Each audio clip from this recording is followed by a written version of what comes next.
Cada capítulo é farto de conceitos que vale a pena nós nos debruçarmos neles, de forma que pedimos paciência para vocês, né? De irmos devagar dessa maneira, a não ser que a gente incrementasse com encontros mais frequentes. Eu não sei se esse é o caso, mas enfim, é o que a vida nos tem permitido, né? Então hoje nos compete fazermos um breve resumo e alguns comentários a respeito do capítulo 3 da obra Deus e o Universo. Os capítulos 1, 2 e 3, o Balde está nos preparando para lançar-se ou precipitar-se, né? Como se a sua alma tivesse pressa em apresentar-nos a grande novidade, o cerne de toda a sua revelação, que é o capítulo 4. No capítulo 4, aí sim nós vamos penetrar na essência dos ensinamentos de Ubaldi. Mas aí ele ainda nos apresenta o capítulo 3 para nos amadurecer um pouco e enfim possamos nos preparar para a grande notícia que ele tem a nos dizer. Então o capítulo 3 se intitula O Egocentrismo. Vamos recordar com vocês que no capítulo 1, Assim Fala a Vida, nós estudamos a individualização dos elementos do universo, onde o Balde nos mostra, né? A força elementar, o ser vegetal, o ser animal, o minal e, além do homem, né, o angelical, como expressões de individualidades, cada qual transportando ao longo da vida os seus anseios, os seus objetivos e atendendo uma voz interior. Depois, no capítulo 2, o Balde nos falou do esquema geral do universo. Ele nos deu, então, com muita ênfase, muita certeza, de que o nosso universo ele é feito em base a um esquema que se repete, que é o eu sou, né?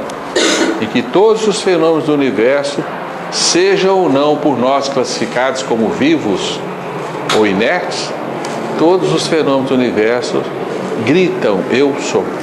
São identidades divinas, né?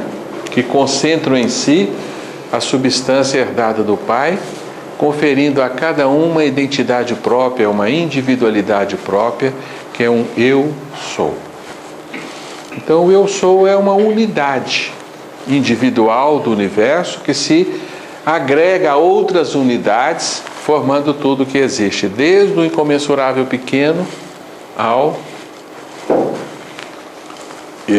infinito distante, né? Desde os menores aos maiores fenômenos do universo, todos eles são feitos em base a esse esquema geral chamado eu sou, né?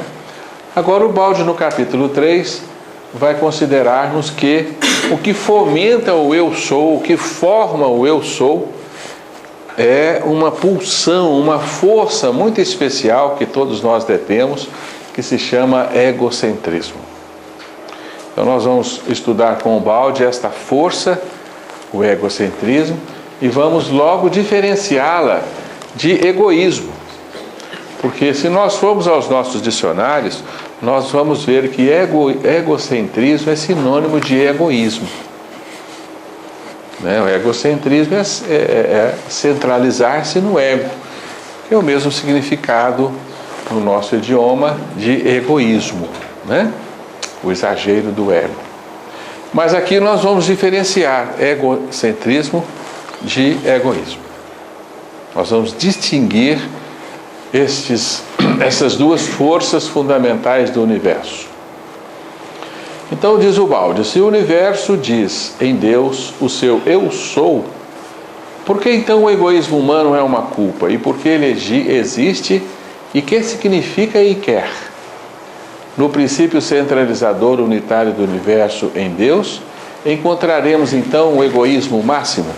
Então o Balde começa propondo para nós uma questão fundamental, né? Por que é que nós julgamos o egoísmo um grande erro? por que nós temos certa aversão às pessoas extremamente egoístas e combatemos o egoísmo na nossa espécie. Se o egoísmo é uma força insuprimível do nosso eu sou, né? Então nós vamos entender exatamente isso. De forma que existe uma força preponderante no universo, uma força centralizadora do universo, que nós chamamos de Deus, que é o máximo egocentrismo imaginável possível. Só que nós não podemos atribuir a essa força egocêntrica um atributo de egoísmo, né? Então o Balde define para nós: egocentrismo não é exatamente egoísmo. Este possui mais um sentido de centralização com vantagem individual, com pendor separatista e exclusivista, um sentido de usurpação em detrimento de outros ou necessitados ou com direito.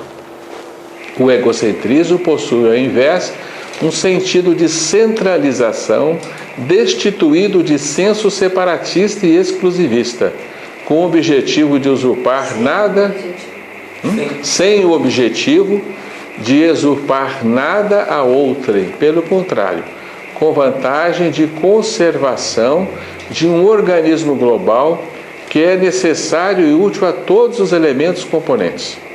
O Estado, como um chefe de família, podem ser utilmente egocêntricos sem ser egoístas. Nós somos egocêntricos em relação às nossas células, né? Porque nós não desejamos mais para nós do que para elas, né? E eu não as excluo, pelo contrário, elas estão incorporadas no meu eu, né? Eu as quero tão bem quanto quero a mim mesmo, não é assim? Então eu sou egocêntrico em relação às minhas células, não exatamente egoísta. Nós tivemos uma pretensão de sugerir uma outra palavra no lugar do egocentrismo, em decorrência desse prefixo ego, ele já, por definição, significar uma doença, algo mórbido, né? Então nós preferimos chamar isso aí de autocentrismo, né? Que é a centralização em si mesmo, sem qualquer tipo de conotação egóica, né? Egoísta, tá?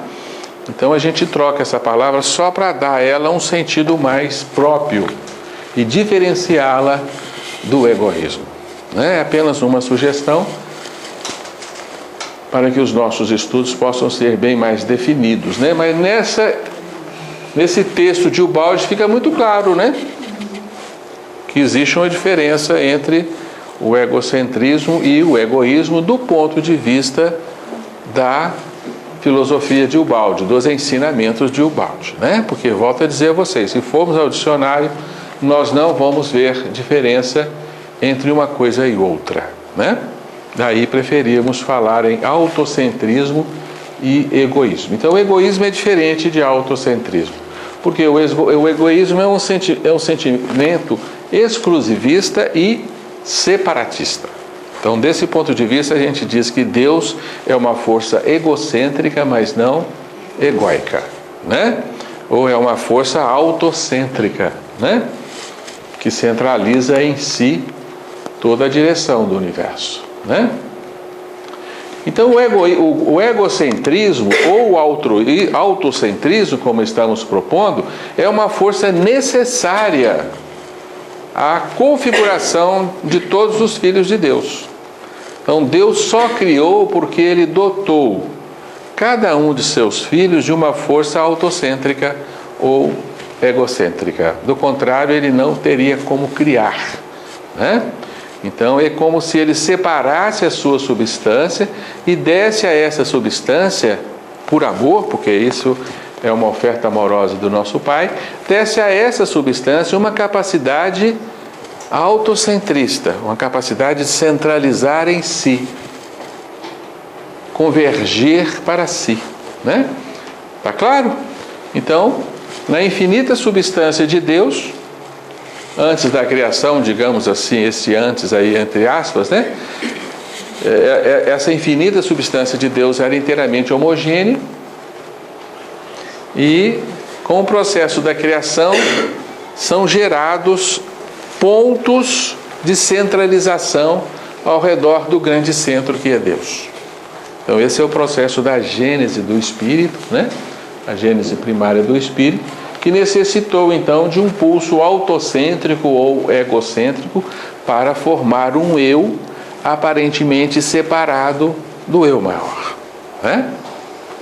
Porque do contrário seria impossível criar entidades no seio de Deus, né? E esta força egocêntrica, autocêntrica, ela é uma necessidade para se manter a coesão e a unidade de tudo que existe no universo. Então o átomo é autocêntrico, ele centraliza em si um redemoinho de forças para que ele se expresse, né? A molécula, a célula, o órgão, o organismo, né? Nós mesmos somos forças autocêntricas, né? E todas as entidades do universo são forças autocêntricas, né? A força planetária, solar, né? A galáctica, né? Então o próprio universo, ele tem que ter necessariamente dentro desse fundamento, se tudo tem o seu centro de convergência, o próprio universo como um todo tem que ter o seu centro de convergência, né? Que no caso é Deus. Então essa é uma maneira assim até curiosa, né, de nós cegarmos a necessária existência de Deus, né? Porque se tudo tem um centro, porque o próprio universo não terá o seu centro, né? Então é uma necessidade da existência. A gente podia dizer, então, quando ele fica assim, o nosso egocentrismo, quando ele toma uma direção de desarmonia, ou seja, de abuso, ou de desvio, é que esse egocentrismo vira egoísmo. Mais ou menos isso. Mais ou menos isso. Né? Porque, na verdade, esse egocentrismo está em todos os reinos da natureza, em todas as espécies animais, porque estamos sempre procurando essa atração em benefício de si próprio, na matéria, no reino, em todos os reinos. E quando chega na gente, além da gente fazer isso, a gente abusa, né? De alguma forma, desvia, de uma forma... o egoísmo é o exagero do egocentrismo. Então, esse exagero aí vira egoísmo. Porque aí se separa, isola, já não é mais para atender uma necessidade primária, mas uma necessidade abusiva. Exatamente. Com certeza. Então, o egocentrismo é uma necessidade da existência, né? Não só dos animais, né, Sr. Raimundo, mas de tudo que existe, né? Então é uma centralização no eu sou e não propriamente no ego, porque o ego nós vamos entender que ele é mórbido, que ele é uma doença, né? Então o egocentrismo, o autocentrismo é uma centralização do eu sou, e mais do que isso, ele forma o eu sou, ele fomenta o eu sou, né? Tá claro? Então ele propicia a existência do eu sou em todas as suas expressões, né? Desde os menores aos maiores do universo, todo eu sou, ele existe porque ele é uma força egocêntrica ou autocêntrica, né? Esta força, ela se opõe a uma outra força de sentido aparentemente contrário, que é o altruísmo. Lembrando com vocês que alter, do latim, significa o outro. Então, altruísmo é o amor ao outro, né? E o Baldi define para nós que o altruísmo é uma dilatação do egoísmo, ou propriamente do egocentrismo, tá? Isto é a ampliação do princípio do egocentrismo e não a sua supressão. A virtude será tanto maior quanto mais extenso for o campo dominado pelo amor, que é a substância da lei. Efetivamente, o egocentrismo máximo do sistema em Deus não é senão um egoísmo ou um egocentrismo que cobre todo o universo, dilatado assim infinitamente no amor, capaz de abraçar e defender todas as criaturas, até considerá-la como partes integrantes de si mesmo, sacrificando-se por ela. Nós somos assim em relação às nossas células. Deveríamos ser assim em relação às outras pessoas, né? Costumamos ser assim em relação aos nossos familiares, mas não aos nossos vizinhos. Não é isso? Porque nós absorvemos no nosso egocentrismo aqueles que nós amamos, né? É isso? Eles fazem parte do nosso egocentrismo, né? As nossas células, elas estão banhadas pelo meu altruísmo, meu amor a elas, né? Dentro do meu egocentrismo. Não sei se está claro isso, né? Então dizemos que nós estamos dentro do egoísmo divino, ou do egocentrismo divino, né? Onde as duas forças, elas coincidem em intensidade e em igualdade, né? Em Deus o altruísmo é igual ao autrocentrismo, em nós não, né? O nosso altruísmo por vezes é uma esmola que a gente dá ao outro, né? Porque é primeiro eu, o que sobra é para o outro, né? Então nós ainda não temos esta igualdade entre o autocentrismo e o egoísmo. Naturalmente que o fundamento do autocentrismo é o amor, né? Então o egocentrismo ideal é aquele que o amor próprio, ele absorve o amor pelo outro, né? Tá certo? Assim como nós e as nossas células, os nossos órgãos, né? Nós não amamos uns órgãos mais do que outros e nem nos amamos mais do que os nossos órgãos, né? Tá claro, não tá?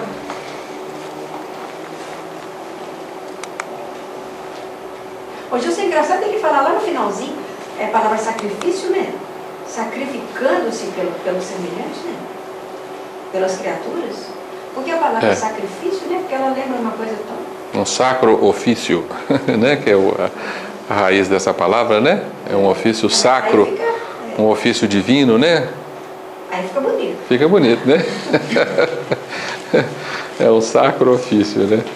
Mas ela é capaz de dar-se ao outro, não é verdade? O verdadeiro amor, o verdadeiro altruísmo te leva a dar-se ao outro, como você se dá a si mesmo, né?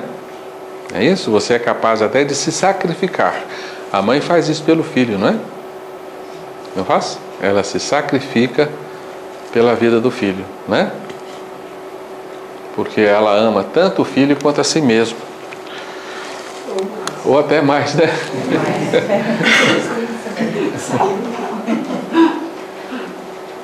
A completa eliminação do egoísmo é impossível. Nós não conseguimos suprimir essa força jamais, porque ela é uma herança divina, né? Ela está na nossa genética divina, digamos assim. Então nós temos que aprender a transformar esta força, não a eliminá-la. Quando nós falamos em morte do ego, em fazer morrer o egoísmo, destruir o egoísmo, na verdade nós estamos querendo dizer transformá-lo, né? Ampliá-lo para absorver no nosso egoísmo o outro também, né? E fazermos do interesse do outro os nossos próprios interesses, tornarmos a dor do outro a nossa própria dor, né? Mas nós não conseguimos eliminar essa força. Um altruísmo absoluto que renuncia a tudo, inclusive a si mesmo, sem vantagem nenhuma para um dado ser ou um grupo de seres, é loucura, é suicídio. Então nós não conseguiríamos nunca suprimir essa força em nós, porque se conseguíssemos seria a nossa verdadeira morte. Seria a dissolução da substância divina que nos consubstancia, né? Que nos forma, né? Se nós conseguíssemos eliminar completamente essa força autocêntrica, essa força egocêntrica, deixaríamos de existir como individuações da substância divina, né? A nossa substância divina seria desfeita, retornando ao todo. Mas Deus jamais teve a pretensão, né, de destruir o ser, uma vez que ele é criado.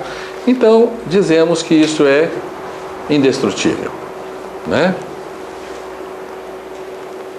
Ninguém pode fugir de si mesmo, colocamos aí, né? Porque é impossível nós, ainda que por vezes tenhamos a pretensão de nos destruirmos, e por vezes o homem suicida, né, comete esse ato indigno, mas ele jamais é levado a desfazer-se, né? A deixar de ser, a deixar de existir, em decorrência da indestrutibilidade desta força compactante de substância divina, que é a força egocêntrica. Aí seria uma negação de si mesmo, né? Se a pessoa chegasse a esse ponto, ela estaria negando a si própria. Né? É impossível, né?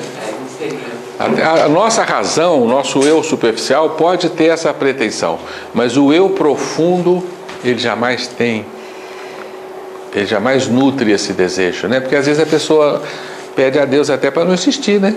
Chega em situações tão desesperantes, né? Que ela não quer existir, né? E quando ele chega nessa situação, é uma situação de auto-desequilíbrio, né? Não de equilíbrio. É, claro, é uma doença, né? Uma doença. Então, onde está o erro? O erro está no exagero do egocentrismo. Por isso o Baldi nos diz, o egoísmo poderia então denominar-se egocentrismo involuído, degenerado, né? Fechado e limitado em si mesmo, enquanto o altruísmo seria o egocentrismo evoluído, aberto e expandido no todo. Efetivamente, o primeiro é separatista, o egoísmo, desagregador e centrípeto seria, né? O segundo, será que está ao contrário? Vocês acham? É centrífugo? Centrífugo É fuga. É fuga, tá certo. Centrífugo. Para fora, mas ao mesmo tempo é centrífugo, centrípeto em relação a ele, né? Centrífugo em relação ao de fora, né? O segundo é unitário, centrípeto, que agrega, que une, né? E este aqui separa, né? O primeiro se afasta de Deus, o segundo se avizinha de Deus. Então nós vamos definir daqui para frente, isso será importante na continuidade do nosso estudo, egoísmo como impulso separatista. E a evolução trabalha exatamente para eliminar esse impulso separatista. Porque a evolução nos leva a uma progressiva abertura do egoísmo, jamais a sua eliminação, né? Tá certo? Então a evolução está nos pedindo insistentemente abrir o coração, amar, né? Os fundamentos evangélicos todos nos falam dessa necessidade de abrirmos-nos ao outro, amar o outro, né? Mas isso não pressupõe a eliminação do nosso autocentrismo, mas a transformação do nosso egoísmo num verdadeiro autocentrismo, né? Então aqui resta-nos uma pergunta: por que nos levou a transformar o egocentrismo ou autocentrismo, o impulso saudável de formação do eu, né? O que levou isso a se transformar em egoísmo, né? Quando nós imaginamos o que é Deus, nós temos uma figura de Deus aqui muito importante para entendermos o Baldi. Eu gostaria que vocês a gravassem. Deus é uma esfera infinita. Eu não sei desenhar uma esfera infinita. Ninguém sabe, né? Então aqui nós estamos diante de uma esfera finita, né? Uma limitação da nossa linguagem, das nossas expressões. Mas Deus é uma esfera infinita que abrange em si tudo o que existe, né? Ele é o centro dessa esfera, ele é o grande eu sou do universo. Então ele é feito de uma força egocêntrica ou autocêntrica. Ele é o ponto máximo de convergência da criação. Tudo na criação converge para Deus. E Deus atrai tudo que orbita na sua imensa criação, né? Então ele é o máximo centro de convergência de todo o sistema, né? Mas ele é ao mesmo tempo um centro de irradiação. É a máxima força altruísta do universo. É o máximo amor do universo. Então Deus centraliza em si e Deus doa de si para o outro, mas em regime de igualdade. Essas duas forças são idênticas. Se equilibram. Se equilibram. Exatamente. Então, Deus ama tanto a si mesmo como ama a criação com a mesma intensidade, né? Então, Deus é uma força egocêntrica ou autocêntrica e altruísta de valores idênticos. É o máximo amor do universo e é a máxima convergência do universo, né? Então, é o máximo centro de irradiação e o máximo centro de convergência. E vocês acham que poderiam ser diferentes essas duas forças? Claro que não, né? Então essa é a definição de Deus que nós aprendemos com o balde, né? Deus é essa força substancial responsável pela existência que equilibra em si o máximo de concentração e o máximo de irradiação de si mesmo, né? Então, diz o balde, em Deus o egocentrismo representa um egoísmo tão amplo que abraça todas as criaturas, tudo o que existe, de modo a coincidir com o máximo altruísmo, né? A igualdade dessas duas forças. É o egocentrismo perfeito, porque é feito de amor. Ele atrai para doar-se. Este é o modelo perfeito. Nós vamos ver já que nós herdamos esse modelo de Deus. Já nós vamos entender isso, né? Então isso aqui poderia ser descrito como a anatomia de Deus, embora seja tão simples, né? Assim está a intimidade do Senhor, né? O Senhor é feito desta forma aí, dessas duas potências que se igualam, que se equilibram na substância do todo, né? E Deus nos criou com essas duas forças, a força autocêntrica e a força altruísta, né? Isso forma e possibilita a existência do eu sou. Se não houvesse então essa força centralizadora, não existiria o eu sou. E se o eu sou não irradiasse de si, ele não se equilibraria, né? Então esse é o modelo perfeito. Oi? Essa força é sempre atuante e presente em todos os seres. Todos os seres. Sempre atuante e presente, dentro do átomo. Sim. No micróbiozinho, nas plantas, em cada um. Em cada um. É o responsável pela existência. Ela está presente e atuante, permanentemente.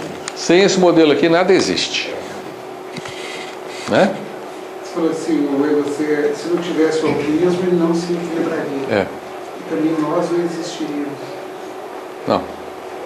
Se Deus não tivesse se doado, a criatura, por este pulso aqui, ele se doa, né? Por este pulso ele nos atrai, né? Mas ele nos atrai para doar, não é isso? Tá certo? Nós vamos ver no capítulo seguinte o que vai acontecer com esse modelo, né? Tá claro? Mas quero que vocês guardem essa imagem de Deus. Ficou bonitinho? Ficou o retratinho de Deus?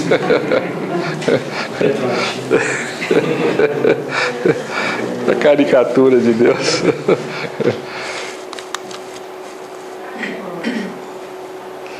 Então, o grande erro da criatura, o balde começa a nos falar agora, o grande erro da criatura foi dar preponderância à força egóica em detrimento da força altruísta. Porque Deus criou a criatura com esta liberdade, com essa possibilidade de igualar essas duas potências ou diferenciá-las ao seu bel prazer, né? E o que aparentemente dá mais prazer para nós é centralizarmos em nós. Então nós, por livre escolha, pelo atributo da liberdade com que Deus nos criou, com o atributo da autonomia que Deus nos dotou, nós podemos reforçar a força egóica em detrimento da força dativa, né? E geramos em nós o egoísmo. O egoísmo é o maior erro da criatura. Então nós estamos incorrendo neste erro há milhares e milhões de anos, né? porque faz muito tempo que nós nos caracterizamos como seres predominantemente egóicos, né? Então nós vivemos numa sociedade egóica, de seres egoístas, né? Nós dilatamos um pouco o nosso egoísmo para abarcarmos os nossos familiares, mas ali termina, não é isso? A esfera dos nossos interesses, o vizinho que se dane, né? Então nós geramos uma vida completamente voltado para os nossos próprios interesses. Esse é o Narciso, né, que a foto não está dando para ver, mas ele se compraz em mirar sempre a própria imagem, né? Ele é enamorado de si mesmo, né? Imaginemos uma célula que resolva ser egoísta em relação ao organismo. Uma célula que se isola do organismo. O que vai acontecer com ela? Ela vai morrer. Nenhuma célula sobrevive fora de um sistema orgânico. Para que a célula sobreviva, ela tem que estar inserida no sistema orgânico, né? E para que ela esteja inserida no sistema orgânico, ela tem que existir num regime de troca. Ela dá e ela recebe, né? Ela recebe aporte de nutrientes, proteção, sustento, né?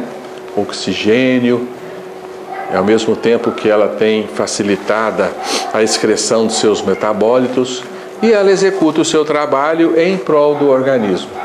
Não é assim? Exatamente. Do contrário, a célula se isola e morre, né? Uma célula absolutamente egoísta representa um grande perigo para o sistema em que vive. Onde nós encontramos células assim, absolutamente egoístas, que querem a própria sobrevivência? No tumor, né? O tumor é produzido por células egóicas, células extremamente egoístas que querem crescer, elas roubam e chegam a eliminar o organismo em prol da própria sobrevivência, né? Gerando um grande distúrbio. Então, uma célula egoísta é um grande distúrbio dentro de um organismo, né? Com certeza, não é verdade? Sabemos disso pela existência dos nossos tumores, né? Então, o egoísmo é uma inversão na corrente da vida. E todo o sofrimento do mundo é decorrente desse distúrbio fundamental. Porque a nossa vida é uma luta entre egoísmos rivais, né? Desde lá, a vida animal, né? Da seleção natural, assim chamada, né? Em que as espécies se digladiam e se matam para que sobrevivam, e para sobreviverem eles tiram a vida dos outros, não é assim? Os fracos sucumbem, né? E somente sobrevivem os mais aptos e os mais fortes. Então, desde o regime que nós observamos na natureza até a vida humana, tudo isso é uma grande batalha, uma grande luta. Uma luta de interesses e uma luta feroz, né? Como a gente pode ver, a vida está feita dessa ferocidade. Até hoje as nossas sociedades ainda são assim. Não é à toa que nós tememos o ser humano, né? Nós temos medo de sair nas ruas em determinados lugares, determinadas horas, porque sabemos, né, que cada um está em prol da defesa dos próprios interesses e muitas vezes ele é capaz de, na sua rivalidade, competindo com os interesses alheios, ele é capaz de eliminar o outro, né? É isso? Assim está, infelizmente, baseado o nosso mundo. Nosso mundo ainda está baseado em princípios egóicos, onde nós assistimos egoísmos individuais, egoísmos familiares, né? Egoísmo de sociedades, egoísmo de classes. É interessante observar como as classes se comportam de uma forma egoísta, não é? Quando há uma greve e uma classe resolve entrar em greve, ela não vê as outras. Os seus interesses giram em torno de si mesmos, né? Não é verdade? E as instituições, né, que giram em torno dos interesses de classes são extremamente egoístas, né? Na defesa dos interesses das classes, né? O problema é o sindicato. Para quem está inserido no sindicato é bom para ele, mas o sindicato entra em colapso com o outro, né? Não é verdade? Gerando na nossa sociedade um regime de atritos onde todos são infelizes, porque cada um quer abocanhar mais do que o outro os valores da vida, né? Não é? Cada um quer a sua própria sobrevivência com a morte do outro. E é impossível uma classe sobreviver sem as outras, né? No momento em que você se defende, você está excluindo os demais. Exatamente. A velha briga do capital e do trabalho, né? Como o trabalho sobrevive sem o capital e como o capital sobrevive sem o trabalho, né? Os dois não poderiam ser inimigos, pelo contrário, né? Então é uma luta ingrata, né? Uma luta imprópria, inglória, essa é a palavra certa, né? É uma luta inglória onde todos perdem, né? Desculpa se eu estiver voltando um pouco, aí nesse raciocínio, acho que eu perdi um pedacinho que eu tive que sair. Quando eu vejo aquele gráfico de Deus aí, apresentando esse Deus. Ah, a figurinha de Deus? Essa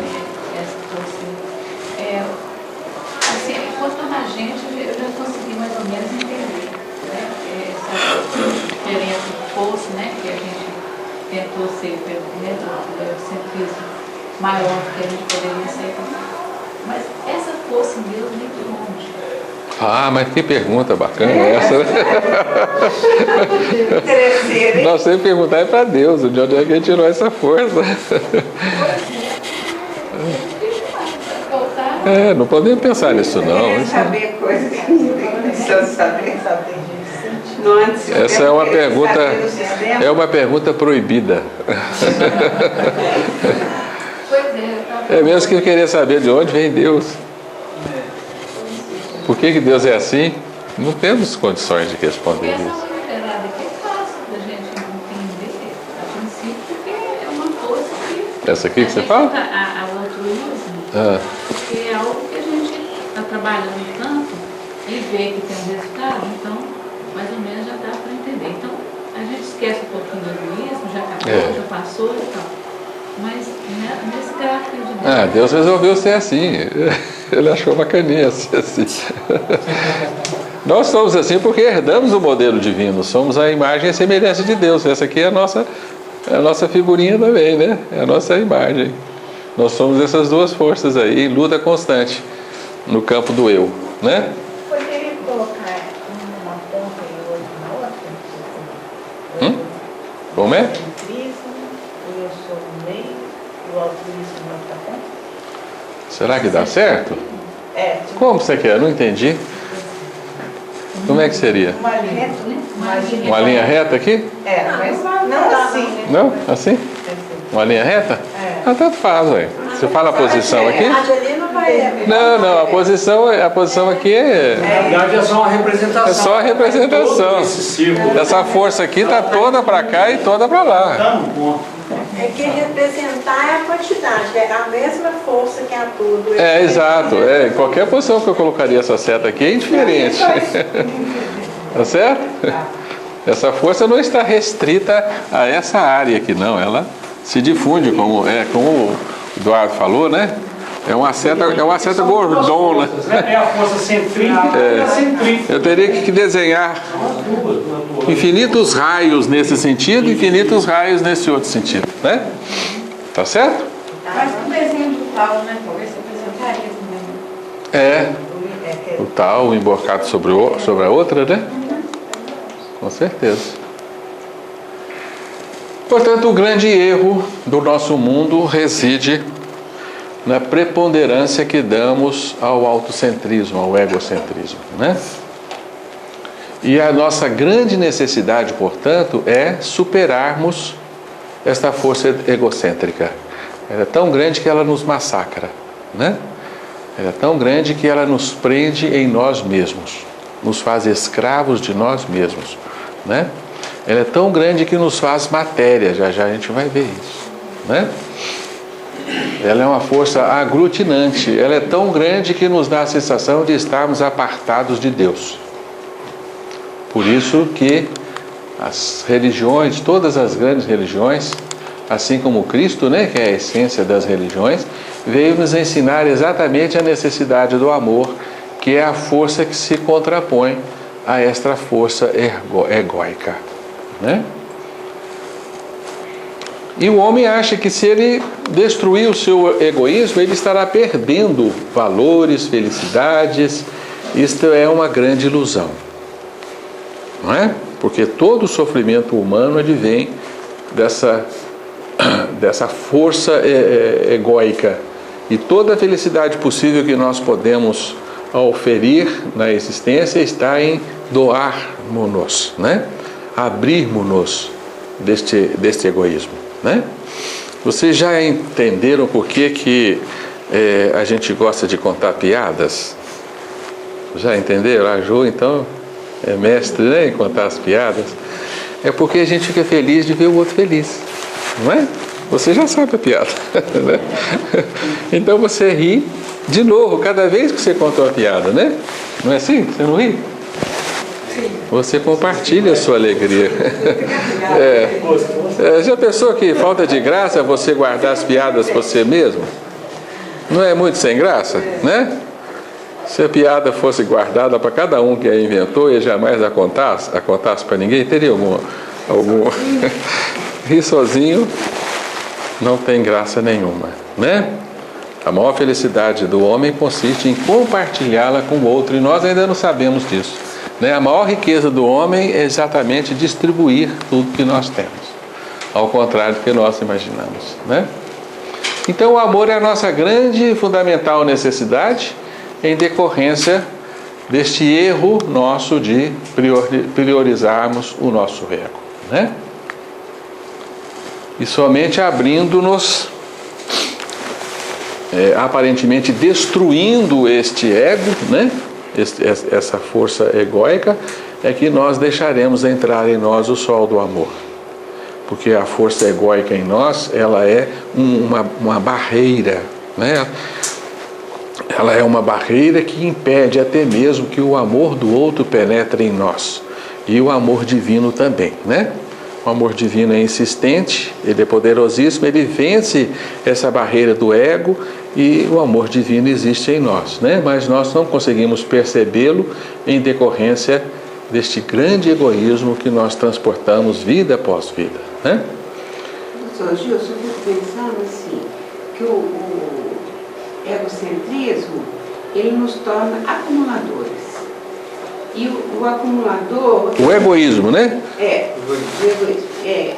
Aquela seta, se a gente paralisar nela, nós criamos prisões para nós mesmos. Que nós paramos de receber porque chega num ponto de saturação tal, que nem para receber mais a gente tem espaço, nem boa vontade. E, então é o seguinte, o altruísmo é que faz fluir. Porque para a gente receber, a gente tem que se esvaziar. Tem que dar também, né? Não recebe. Tem que dar também. Então tem que esvaziar para seguir, para fazer uma corrente. E sempre um novo chegando, sempre um novo chegando. E a gente fica achando que guardando, acumulando, que nós vamos ter. Nós não temos nada, a gente perde melhor. O problema é que nós já sabemos isso pela razão. O coração ainda não adotou essa postura na vida, né? Acho que é o medo da... A razão sabe, mas o coração ainda desconfia, né? É o medo de ser verdade. Então, vai chegar um dia que isso vai ser natural em nós, mas por enquanto ainda é um esforço. E é um paradoxo, né? A vida está em doar e não em ganhá-la, em preservá-la, né? Em segurá-la. É um fundamento antibiológico. É curioso isso quando nós observamos como que a vida funciona na natureza, porque se os seres não tivessem o egoísmo que os move, eles morreriam, né? Se o lobo amar a presa, né? A lebre, ou todas as presas dele, né? Ele vai morrer, não é? Tá claro? Então, no reino animal, a vida de um está baseada na morte do outro. Você não pode aprender a trabalhar só? Sim. Nós estamos aprendendo exatamente o contrário. Não comer a presa e comer um matinho. Ah, é? Ela aprendeu isso até hoje. Nós aprendemos isso até hoje. A gente ainda come os nossos irmãozinhos até hoje. Mas o Evangelho vai nos pedir exatamente o oposto, porque as leis superiores da vida nos pedem exatamente o oposto: dar a vida ao outro e não tirar a vida do outro em benefício próprio. Isso que eu estou dizendo a vocês é um aparente contrassenso da evolução. A gente chama isso de um erro da didática divina, da pedagogia divina, porque a pedagogia divina ensina o espírito, né, no decurso de milhões e milhões de anos, a se comportar tirando a vida do outro para sobreviver. E de repente ele se torna humano e essas mesmas leis vão condenar nele este hábito. Vão querer que ele aprenda um outro hábito. Nós vamos chegar a uma conclusão sobre esse paradoxo, mas por enquanto é um paradoxo, né? Porque nós, como humanos, temos aí a raça humana, segundo os historiadores, surgiu há 100 mil anos, mas nós existimos há quantos milhões e milhões de anos, né? Então nós temos em nós ainda, forte dentro de nós, o impulso egóico de sobrevivência em detrimento do outro, né? Nós ainda achamos certo tirar a vida do outro para sobrevivermos. Enquanto que o Evangelho vem nos ensinar exatamente o contrário. É um impulso antibiológico. Está claro? E por que é assim? Não é? É intrigante por que é assim. Por que Deus não ensina o ser desde o seu nascimento a praticar o verdadeiro amor? Não teria esse atrito, essa luta, esse sofrimento, né? De que se faz a vida e os seres humanos teriam uma existência mais pacífica na Terra desde que as civilizações teriam surgido, né? Mas as civilizações surgiram em regimes de guerra, de atrito, de destruições, de violência, de barbáries, né?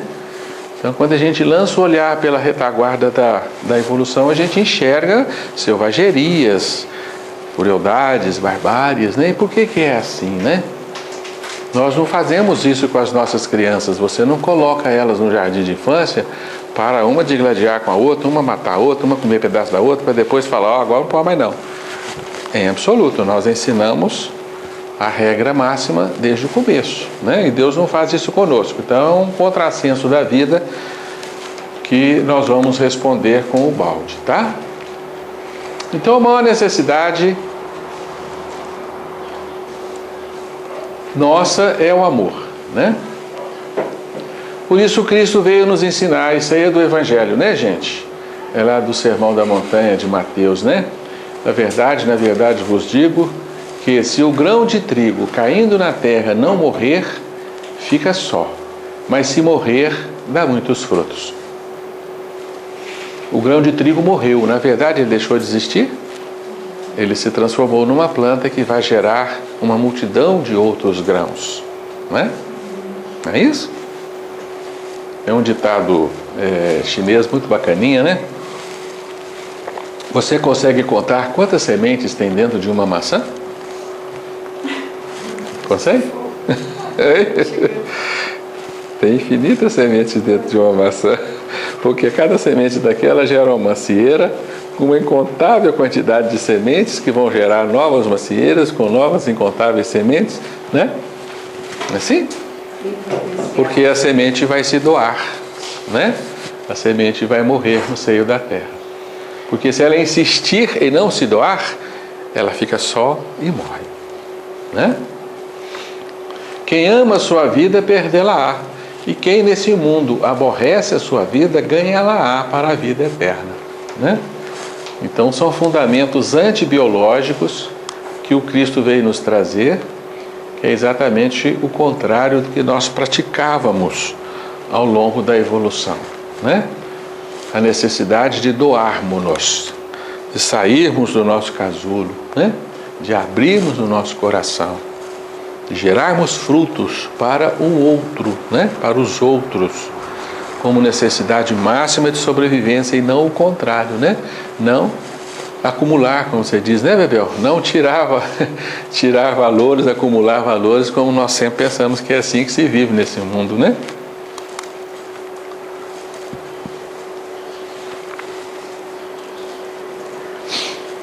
Então aqui o Báltidos falando, né? Mediante o amor, aciona-se o movimento da irradiação, porque o ser não a contém mais em si, mas lhe faculta o fluxo, tornando-se-lhe um canal que permite fluir no universo, de criatura em criatura, a divina linfa vital. Então só assim Deus se dá, à medida que você também doa de si, é que você recebe da divindade, né? Assim que flui a linfa da vida, né? Porque se você quiser retê-la em si, quiser a sua própria vida, na verdade você vai estar realizando um movimento antivital. Então nós temos que ser seres irradiantes. Ser irradiado significa sentar-se a uma lauta mesa de recursos ilimitados.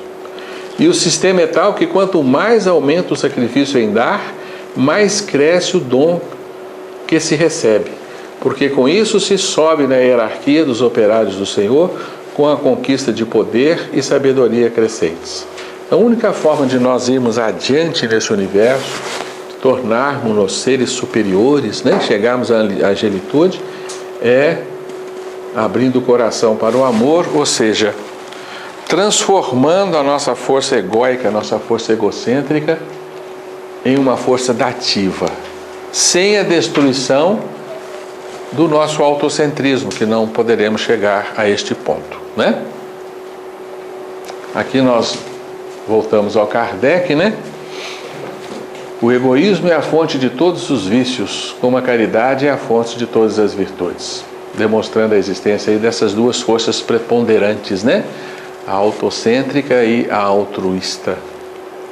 E vamos recordar da questão 685 do Livro dos Espíritos, quando Kardec pergunta qual o maior obstáculo ao progresso humano. O que os Espíritos respondem? O egoísmo e o orgulho, que é filho do egoísmo, né? Não é isso? E você se pergunta, mas como, né? Os homens poderosos da Terra são aqueles dotados de uma grande força egóica, né? Eles se fazem poderosos, acumulam bens, valores, criam potências ao seu redor, né? Se tornam grandes, poderosos.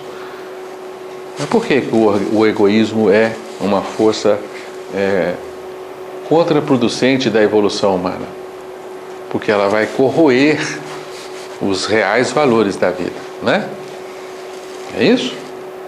Então ela se torna o grande erro, o grande obstáculo à nossa evolução e à conquista da nossa verdadeira felicidade. E volto a insistir, né, Bebel? A razão sabe, mas o coração não está convencido ainda disso, né? Não é verdade? Mas eu acho que a maior parte nem sabe. Não se dá conta disso, né? Não prestou atenção. Mas às vezes eu me pego pensando nisso, puxa vida, a gente atende os nossos filhos com tanta presteza, com tanto sacrifício, né?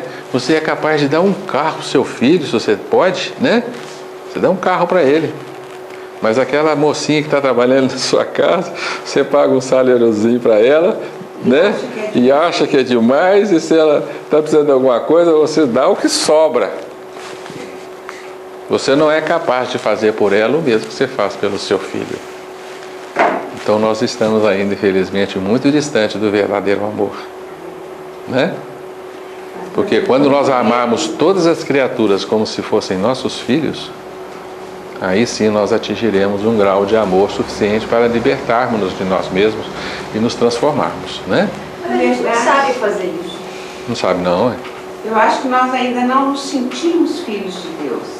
Porque se sentíssemos, nós não teríamos medo. E nem colocaríamos a nossa segurança naquilo que a gente retém.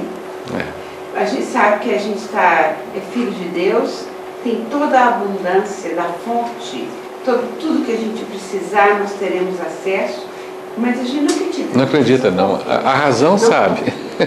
Só a razão é que sabe, né? O coração não está convencido, né? Então nós terminamos o nosso estudo hoje, que é um estudo curto, com uma pergunta fundamental, né? E já adiantamos para vocês, né? O paradoxo da pedagogia divina, né? Por que Deus nos ensina primeiro o egoísmo para somente mais tarde e muito mais tarde nos educar na linha mestra do amor, né? Por quê? Por que ele não ensina o amor desde o começo? Os animais são egoístas, né? O senhor podia dar uma Esse gatinho, esse gatinho aqui tá querendo que a comida fique toda para ele, né? Essa menininha aqui não quer dividir algum docinho, não sei o que, do outro, né? E assim é o comportamento natural das crianças. As crianças são naturalmente egoístas, não são? Elas já nascem assim? Já, né? Nós pelejamos para que elas saiam desse egoísmo, mas elas são egoístas, demonstrando que a nossa raiz é o egoísmo. Os seres mais rudimentares na vida aquática, por exemplo, no mar, um come o outro, um destrói o outro. Quer dizer, está só preocupado com ele. Quem que me falou outro dia? Você que me falou? Do tubarão? Fala do tubarão aí, mesmo. Eu vi um documentário que eles se comem dentro da mãe, né? Os tubarões. Dentro da mãe. Dentro da mãe. Ele ataca a própria mãe? Não, um come o outro dentro da mãe. Gente, já é demais. Aí teve alguma. A essência é egóica mesmo. Eu já vi um filminho em que os filhotes de uma águia, eles se espremem no ninho para jogar fora, no precipício, né, que os ninhos são altos, o mais fraco, para sobrar mais comida para eles. E se pudesse, ficava um filhote só, que eles ficam ali tentando, digladiando-se da comida que a mãe... Mas ele se espreme mesmo e o mais fraco, ó, cai fora e morre. Então até que nós já evoluímos bem. Os pinguins também, os pinguins também, eu já vi um filme, eles quando chegam na beirada de um gelo para mergulharem no mar e pescarem, aquele bando de... Eles ficam temerosos de que ali tenha orca, focas, predadores. Então eles ficam ali, vamos, não vamos, tem, não tem. Eles vão se empurrando, o mais fraco, ó, cai. Aí eles ficam olhando. Então, foi comido? Se não foi comido, todos pulam. Se foi comido, eles vão para outro lugar e começam de novo aquela briguinha ali. O instinto vem muito dessa força também, né? Uai, Conservação. Aí o doutor Jussou vai ter que adiantar pra gente o que aconteceu. Próximo. Aguardem o próximo capítulo. Não, é muito. Aguardem o próximo capítulo. Gil, essa meia resposta dessa pergunta sua aí, tipo, talvez. Será que é para a gente valorizar o segundo ato? Ou seja, você está falando que ele ensinou, ele conduziu primeiro no egoísmo, para depois aprender. Vocês sabem essa resposta, gente. Vocês sabem. Essa resposta já foi trazida aqui. Bebel sabe. É o Léo, famoso. Se estiver muito curioso, Estuda o capítulo 4. Vocês sabem a resposta, né, gente? Nós, no andamento do nosso curso. Porque para dar, a gente tem que ter. Então no egoísmo você aprende a ter. E no amor você aprende a dar. No egoísmo está atraindo, né? A gente está atraindo para sobreviver. Porque depois você é irradiado. Mas nós temos muito tempo aprendendo a questão aí. É muito tempo, né, gente? É muito tempo. Não é nada disso. A resposta é: isso não é uma didática divina. Isso não é uma pedagogia divina. Tem um problema muito grave aí, claro, que é muito tempo. É muito tempo que você exercita o egoísmo. Você chega na raça humana, você não tem outra coisa que fazer a não ser continuar sendo egoísta, né? Mas mesmo no reino vegetal, no mineral, existe esse egoísmo. Claro, ué. Eles têm que sobreviver. Sim, ué. Mas aí é o determinismo da lei. No humano não é o Esse egoísmo está lá no átomo, lá no anjo que caiu no átomo, ele começa lá egóico. Ele tem que atrair para ele sobreviver, para depois ele aprender a irradiar.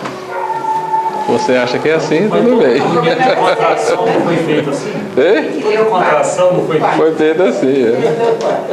Nós temos que seguir no nosso estudo para a gente poder responder isso de uma forma mais justa para Deus, porque por enquanto nos parece de fato um paradoxo Foi elegante da parte. da pedagogia divina. Né? Foi elegante. Não vamos ficar para o próximo mês. Essa resposta não é muito simples. A gente tem que fazer muitas elaborações e nutrir o nosso psiquismo com informações para chegarmos a uma resposta coerente. Tá? Ô Gilson, a gente para dar tem que ter, não é?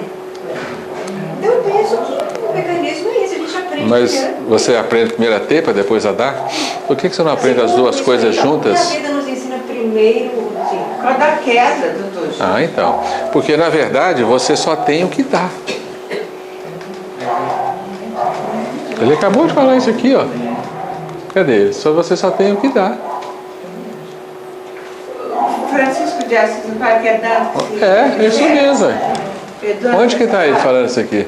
Então, primeiro você doa, depois você dá. Embaixo disso. É embaixo, né? A gente só tem o que dá. Se mais cresce, o bom que Ué, quanto mais você dá, você recebe. E quanto mais você quer, menos você recebe, menos você tem. Então não tem nada que justifique o egoísmo, não. Né? Você tem que sobreviver. Não, mas você sobrevive doando também, não é defendendo os seus interesses. Não, você vive melhor que sobreviveu, doutor. Não, o início, né? O início. Não é. A resposta não é essa. Nós vamos estudar isso no 4º capítulo. Mas não tem outra maneira. No dia 15 de agosto. Aqui não tem outra maneira que não seja. Ah, depois que caiu aqui não tem outra maneira. Aí você vai pra briga. Aí você vai desenvolver unhas, dentes, garras, músculos e táticas para tirar cada vez mais do outro, né? Mas aí já o erro já foi instalado, né?